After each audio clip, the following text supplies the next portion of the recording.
Okay, so my name is Mark Johnson, and this fella down here, stand up Rob, is Rob Hunter. He's my business partner. We are Focused Apps, a two-person studio here in San Francisco, and we're going to talk about our game, Hit Tennis. So we've been making iPhone apps since the store opened in 2008. We've made a bunch, and during that time we've concentrated on apps, and we've done consulting, and we decided to move into games.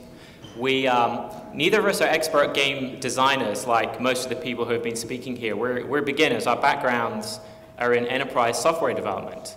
But we're talking about iPhone games, so when it comes to pocket touchscreen devices, everyone here is still a beginner, really, because they've only been out a little while. Hit Tennis first came out at the end of 2008. As a paid game, and the inspiration was Wii Tennis. So what Wii Tennis, of course, you're swinging your arm with the controller. So if we wanted to miniaturize that for a pocket device, how can we make a game where you play tennis by swinging your finger across the screen? That was the idea of the game. We had 10,000 downloads as a paid game. In 2010, we decided to return to the game and try it as a freemium game. So we added some features, but it was still the same, very simple graphics, the same basic gameplay.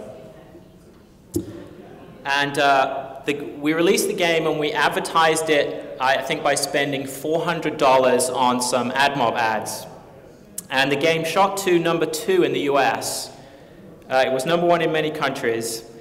In terms of total downloads, it was actually a top 5 free game on the iPad during 2010, and to date it's had 14 million downloads.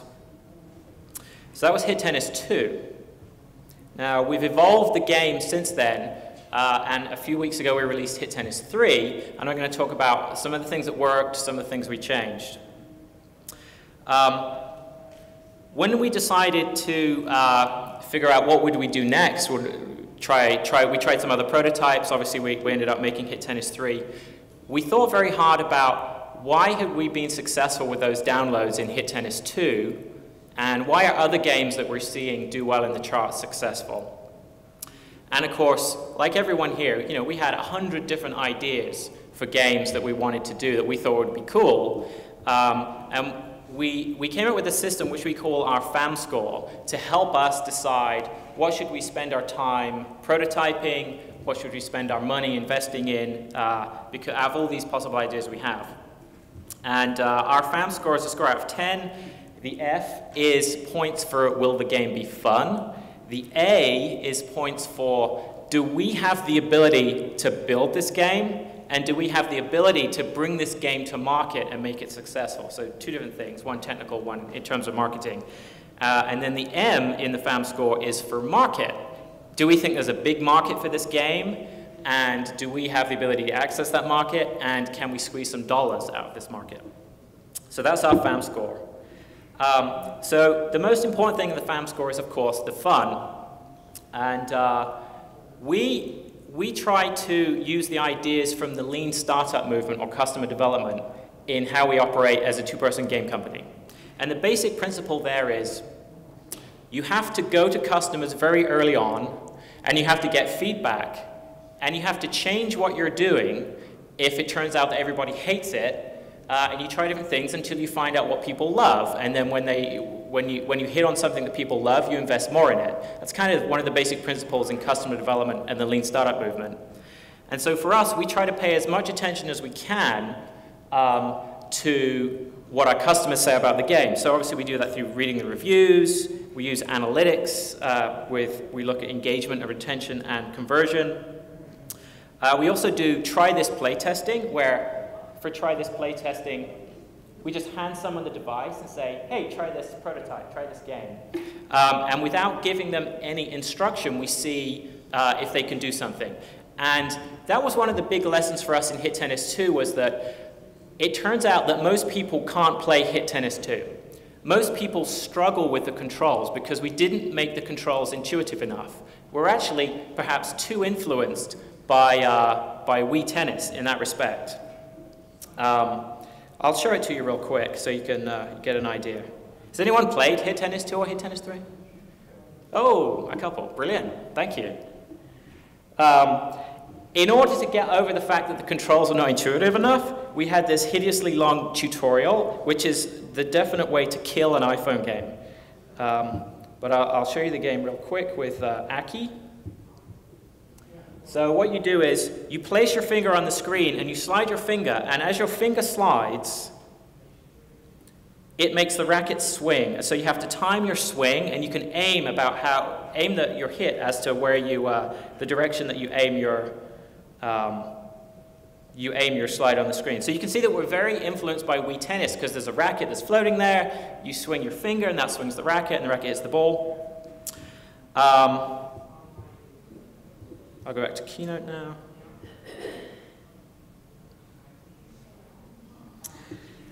When we did our try this playtesting, a lot of people had trouble picking that up. And another way that we get customer feedback is we have a big fat contact us button, which sends people to be able to send us an email. We have that in all of our apps. And we get thousands and thousands of very useful emails. So here's one. I hate this game. It sucks rotten eggs. Good thing it was free. It's amazing how many people complain about the terrible value of a free game in the iPhone App Store. So that looks like it doesn't help us.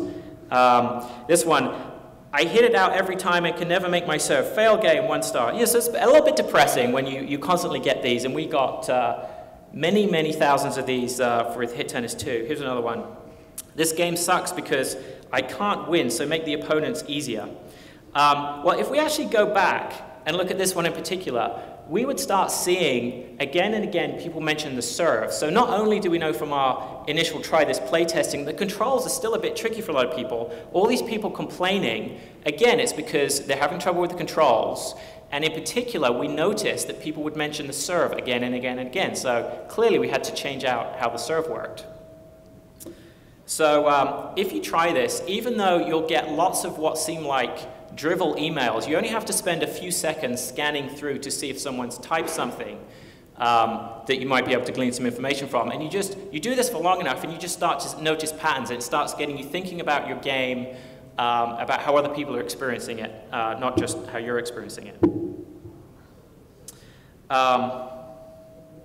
There's one of our off-putting tutorial screens. I don't know if anyone can read Japanese. So basically, a tutorial gets in the way because for an iPhone game, someone has to start having fun within the first 30 seconds, and that wasn't something we achieved in Hit Tennis 2. Now in Hit Tennis 3, we had this insight that we can get rid of that racket, and you're literally now in Hit Tennis 3, you're going to be hitting the ball with your finger. This had a whole additional benefit, as well as being more directly interactive, in that in Hit Tennis 2, people were always confused about how do I make the racket, my racket, move around on the screen and go to different places. Well, the truth was you don't and you can't. It's too much to try to aim the ball and move your racket around. And we solved that problem in one swoop simply by removing that racket. There's now just a camera. And so no one now really wonders how do you move from side to side. It's just going to do it for you. So I'm going to show you Hit Tennis 3 very quickly so you can see that difference. This is Hit Tennis 3. Graphics are quite a lot better, I'm pleased to say. And so I'm swiping my finger across the screen again, but now I'm actually hitting the ball with my finger. And so it's much more intuitive. And we can give people this game and they start jabbing at it, and the jabbing at the ball is pretty close to swiping your finger through the ball. And most people can intuitively start to figure out how to play the game. We actually got to this by developing a prototype for a soccer game. And that was we figured out how to make swipe controls for kicking a ball. And then we decided instead to come back and build this tennis game, but we actually still had that tennis racket in there until about 3 weeks before release. And I think it's a much better game, a much stronger game for not having that racket in there. Now actually, players of Hit Tennis 2 complain and they say, oh, I liked it better when there was a racket. But that's okay, because while Hit Tennis 3 is a sequel, it's actually not a sequel targeted to fans of Hit Tennis 2. It's actually targeted to all the people who didn't like Hit Tennis 2 because the controls were stupid. Does that make sense?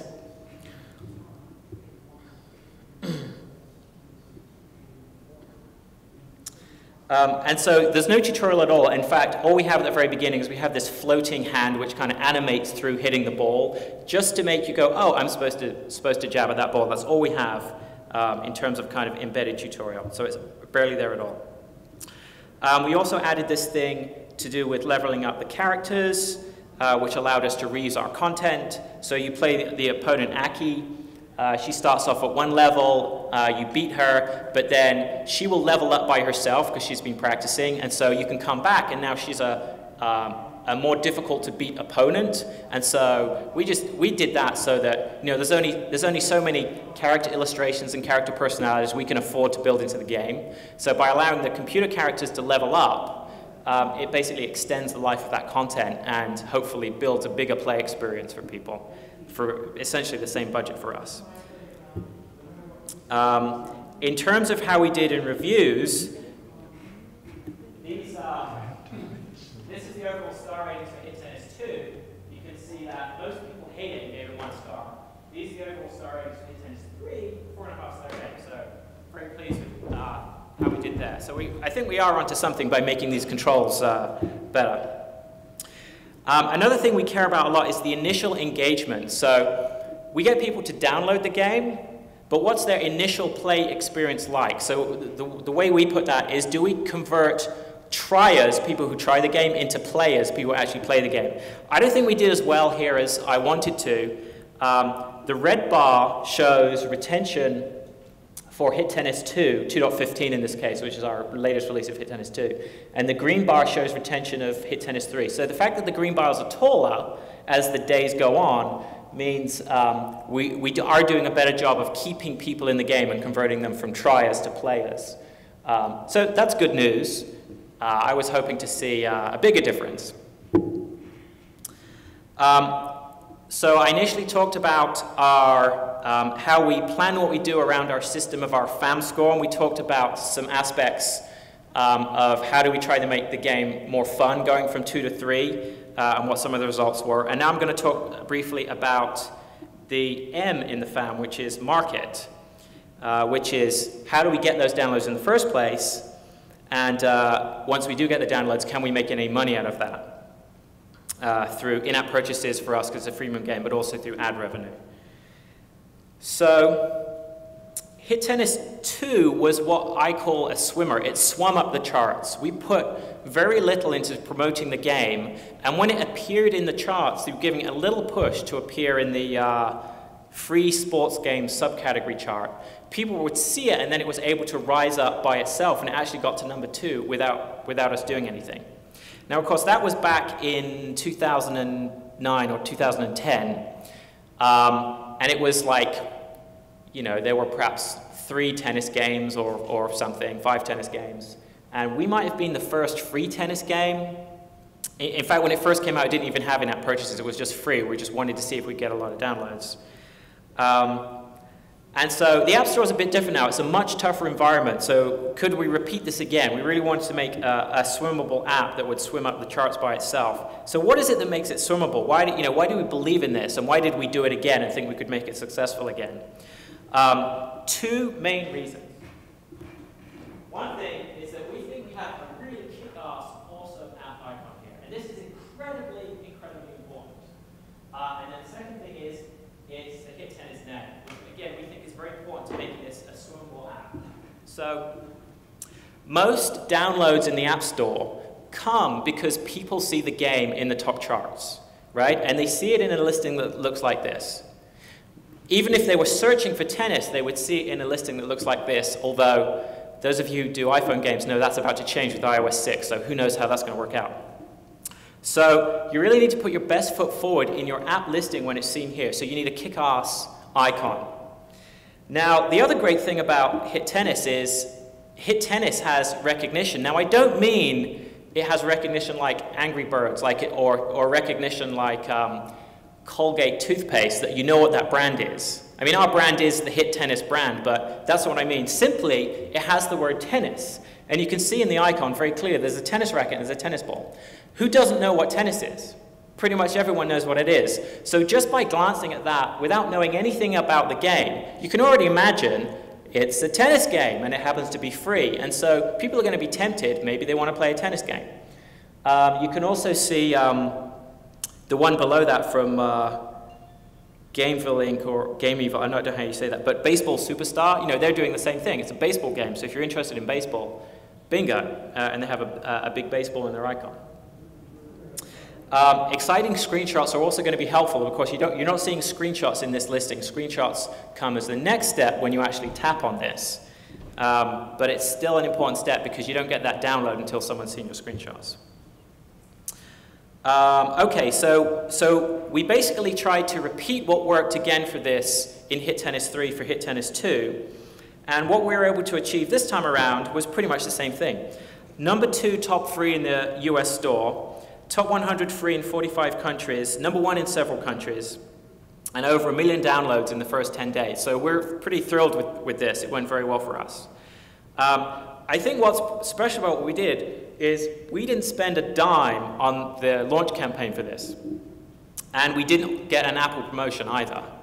So the question is, how did we're just a 2-person company. How did we do that? What we did is we planned a cross-promotion campaign with 5 other indie game studios to show cross-promo ads. We also showed cross-promo ads in Hit Tennis 2 to try to bring people to Hit Tennis 3, of course. But certainly, just our own advertising wouldn't have been enough to achieve this. And of course, how this works is the ads get shown, and you can get enough downloads from the ads that you can place a game into a subcategory top 10. So for us, top free sports games. You don't need that many downloads to get into a category chart. But if you place a swimmable app into that subcategory chart, it can then start to gather organic downloads just as people who go into that chart happen to see it. And so, of course, that drives more, and the cycle repeats, and then a swimmable app will go up the charts by itself. This is how that launch went. The bars are actually global downloads per day, and then the lines are where we are in the top 200 in some different cases. So the red and the blue is where we were in the top 200 in the subcategory free sports games. So you can see in the first couple of days of running the cross-promotion ads, over here, we're able to get up into the top 100 and the top 50 and the top 25 pretty quickly. Once you're in the top 25, then this green line shows the top 3 in Italy as a comparison to the USA. Having been in the top 25 in that subcategory for a few games, of course, then you get into the top 100 free games, and eventually we were able to hit the top 50 free in Italy after 4 days or so. In the US, it actually took longer. We kept the campaign going, and around the midpoint of this, we're actually running ads with 4 of our partner companies. And around the 5th day, we added an additional one. There was a big advertiser for us. And that gave us enough push to then, the black line is how we rose up in the USA top free. Now, we had done various advertising campaigns before with Hit Tennis 2. And we'd spent a bit of money in the USA, and we spent a bit of money in Japan, and we tried to push up and down in different charts. And you could do a burst campaign for a day, and you could have a big movement in the charts for spending enough money for a day. It seems nowadays you need your campaign to run for longer. And certainly if we'd just done it for a day, we never would have entered the top 3 in the US. So we actually had approximately 50,000 downloads driven by the advertising campaigns. But we had 950,000 that were organic. So you can see how doing an advertising play like this, the idea isn't that you run ads and then the people that download it from the ads, you end up monetizing them, and that ends up paying for the ads. It doesn't work that way. What you're trying to do is you're trying to do a push up the charts so you get all of these organic downloads just from being in the charts. If we hadn't have bartered for those ads that our partners ran for us, it would have cost us $70,000 to $100,000 to get those 50,000 paid downloads to make this work. So coming to conferences like this and meeting other companies that are trying to do this, I think it's the way for indies to be successful like this. So we can all, basically, we can help each other. All those people who showed ads for us, they did it for free, but of course, they were turning away other paid advertising campaigns from other companies. So there's an opportunity cost there. And the payoff for them, through helping us, is that they help make this game successful, so that then, when they're advertising their next launch, of course, we have, you know, some daily active users we can advertise to for them without charging them, and everybody can help, you know, everybody else's game go up in the charts. Of course, it's not all a beautiful picture, because here's the graph of downloads per day in blue, just in the US, and then chart position in black in the US. And you can see that, you know, the first graph I showed took us all the way up to there, which is great, but then, of course, we go down in the charts and go down in the downloads, and now, as a company, we're back down here at 10,000 downloads a day worldwide or something. So, you know, going up to the top of the charts, obviously you don't stay there unless you're really good. We haven't figured out how to stay in the top free 100 yet, but we're working on it. We do plan to go up in the charts with another campaign later on. Okay, so we talked about getting the downloads in terms of can we be successful in the marketplace, but what about getting some money? So in Hit Tennis 2, we had these in-app purchases that you could buy. They're basically packs of additional opponents that you could play that gave you a more challenging game. And we also had some consumable things, these energy drink power-ups. Now, the really naive and the huge mistake we made with these in Hit Tennis 2 is that why would you want to buy a more difficult opponent than the game already has? Well, it's if you beat the opponents that come in the game for free, right? Then you want to buy additional ones. It's like what we're really selling there was we're selling people more levels of the game, and then with the energy drink power-ups, just through some bad programming that we did, you could only use them at the higher levels of the game anyway. So these power-ups, you could only use them after level 4 or after level 3. But how many people make it past level 3 and past level 4? Where it turns out, this bar chart down here shows us only 6% of all the people who download the game ever make it past level 3, and it's like 4% make it past level 4. So the way we set up these in-app purchases, we're really shooting ourselves in the foot for conversion, because this isn't 6% of the people bought the in-app purchases. The in-app purchases are only appropriate for 6% of the people who ever downloaded the game. So, you know, we didn't become rich with our in-app purchases in Hit Tennis 2, despite the 14 million downloads. Hit Tennis 3, we're doing this very differently. In Hit Tennis 3, we have a menu of skills that you can buy so that you can do more things in the game. And all of the skills that you can get are usable and appropriate even from the very first level in the game. So we're hoping that this will make us, you know, convert more people to buy the in-app purchases. And that, you know, it's too early to say how successful that's going to be. It looks like we're converting at a higher rate, but like I said, it's early days. And I think that is where I will wrap up and take any questions if anyone has any. Question here. Your number of downloads dropped. Does that mean your advertising across your barter advertising system stopped, or was that still active during that? Yes, we turned off our advertising campaign after 10 days. And so the advertising campaign is to give it that push, and then people who are looking in the charts see it. If we'd have left the campaign on, it would have gone down just the same. And actually, it turns out one of our bigger advertising partners, they did a more games kind of advert for us. So they have a more game screen, and our game was shown in there, so it was that kind of promo. And they actually did leave that running for weeks, but we still plummeted in the charts. So, but the other thing is, we actually wanted everyone to stop showing ads because we owe them all those impressions, right, in order to repay the debt. So it was something like 2 million impressions that we owe these different companies, you know, which costs us real money, because if we're not showing free ads for our friends, we're actually showing chart boost ads, which we earn some money from.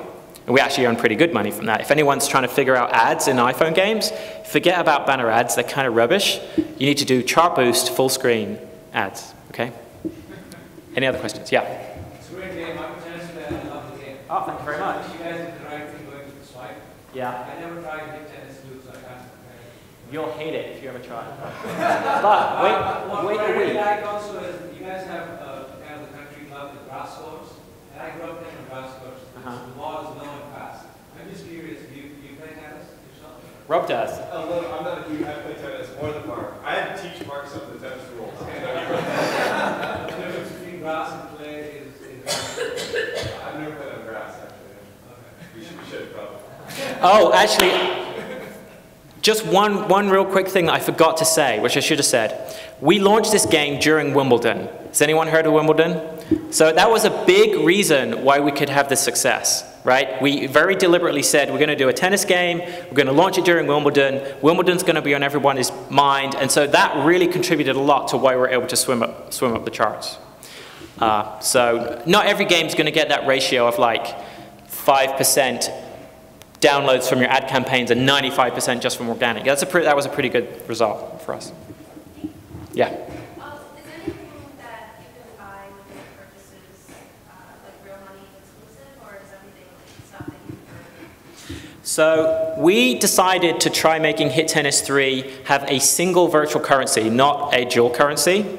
So we don't have the hard and soft. We have a new version coming out where we'll give away a little of the hard currency. But no, there's no direct purchases for actual money, that's the kind of in-app purchase we use for Hit Tennis 2. Hit Tennis 3, you buy the currency, and then with the currency you buy the virtual goods. And we chose to do it that way so that we could do experiments, we could more easily do different pricing experiments, and we could do sales, and we could show a news item that says, just this weekend, you can get twice as many tennis bucks for the, trying those kind of sales techniques. We want to do that moving forward. Should we move to how about is the next person want to set up and we can take another? Yeah. Who's the next speaker? Come and speak. Yeah. Question. Yeah. Do you consider making it half swing so two people play against each other? Great idea. Yes. That was the initial inspiration for Hit Tennis 2. I'll show it to you. Two-player mode. And so, yeah, it's a split screen. It never worked properly because there are bugs. And actually, we launched this first on the iPhone, and so it was really a gimmick because it's really too small. But I don't know if we'll bring this back for Hit Tennis 3, but we are working on device-to-device, and we have an ambition to see if we can do multiplayer over the internet. But that's really a hard one to make a synchronous internet game that has to move at this speed. But if we can do it, I think it'd be really awesome. Well, thank you very much. Rob and I will take any questions outside if you want.